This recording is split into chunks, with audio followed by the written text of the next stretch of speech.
भारत ने विश्व कप में लगातार 8वीं जीत दर्ज की है।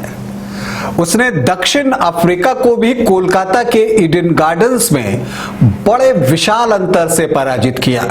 243 रनों की जीत मिली भारतीय टीम को और दक्षिण अफ्रीका की टीम 100 रन भी नहीं बना सकी। दक्षिण अफ्रीका की हार की क्या वजह रही, आज उस पर चर्चा करूंगा। वो 5 कारण बताऊंगा जिसकी वजह से दक्षिण अफ्रीका की टीम को भारत ने धूल चटा दी। नमस्कार, आप देख रहे हैं न्यूज बाइस्कोप और मैं हूं राकेश रंजन।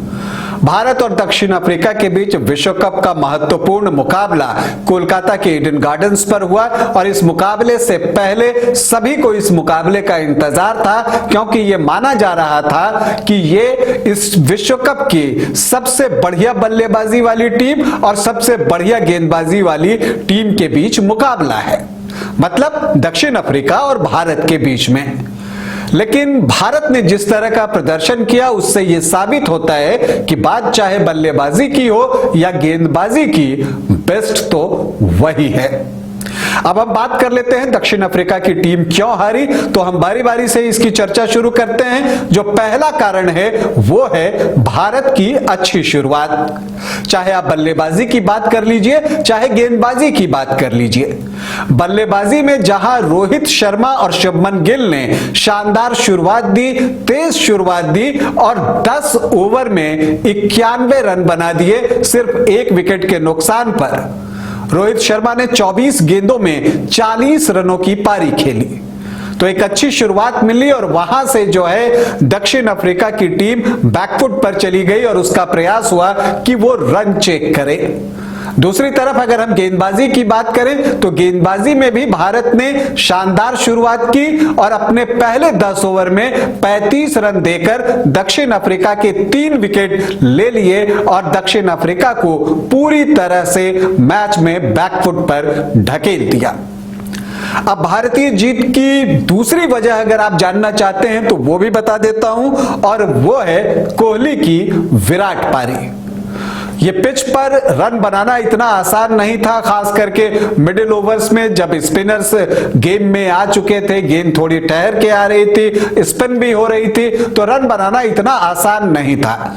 लेकिन विराट कोहली ने श्रेयस अय्यर के साथ एक शतकीय साझेदारी निभाई और खुद भी रन बनाते रहे।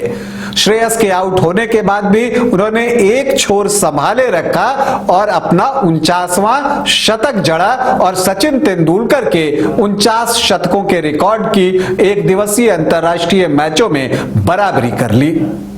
तो उनकी शतक के बदौलत और आखिर में सूर्य कुमार यादव और रविंद्र जडेजा की विस्फोटक पारी की बदौलत भारत ने 326 रन बना लिए। अब बात आती है कि तीसरी वजह क्या है भारतीय जीत की, तो वो है रविंद्र जडेजा का ऑलराउंड प्रदर्शन। जैसा कि मैंने आपको बताया कि बल्लेबाजी में जडेजा ने एक विस्फोटक पारी खेली और सिर्फ 15 गेंदों पर 29 रन बनाए, वो भी नाबाद। और फिर जब गेंदबाजी की बात आई तो उन्होंने अपना पंजा खोल दिया और 5 विकेट बतोड़ लिए सिर्फ 33 रन देकर, और दक्षिण अफ्रीका की हार की ये एक बड़ी वजह रही जडेजा का ऑलराउंड प्रदर्शन। चौथी वजह क्या रही दक्षिण अफ्रीका के हार की, अगर आप ये जानना चाहते हैं तो आपको बता दूं कि दक्षिण अफ्रीका की लचर गेंदबाजी। मुझे लगता है कि रबाडा के साथ शुरुआत करनी चाहिए थी, लेकिन बाबूमा ने शुरुआत की एंगिडी और येंसन के साथ और दोनों पर जो है भारतीय ओपनर्स कहर बनकर टूटे। और अगर आप देखेंगे तो चाहे एनगिडी हो, येंसन हो, तबरेज शम्सी हो, सभी जो है खासे महंगे साबित हुए।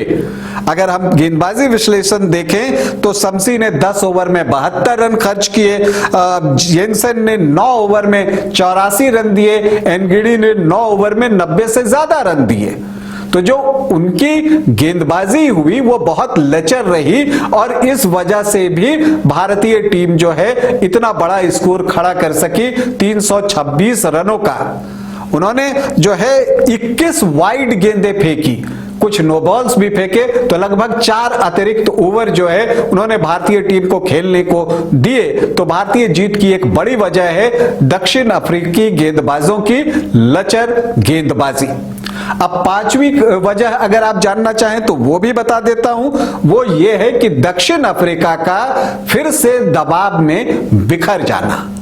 दक्षिण अफ्रीका को जब 326 रन भारत ने बना लिए, 327 रन बनाने की जरूरत थी, तो वहां वो टीम दबाव में आती है, खास करके तब जबकि क्विंटन डिकॉक जल्दी आउट होकर वापस पवेलियन लौट जाते हैं, क्योंकि ये टीम डिकॉक पर बहुत निर्भर थी।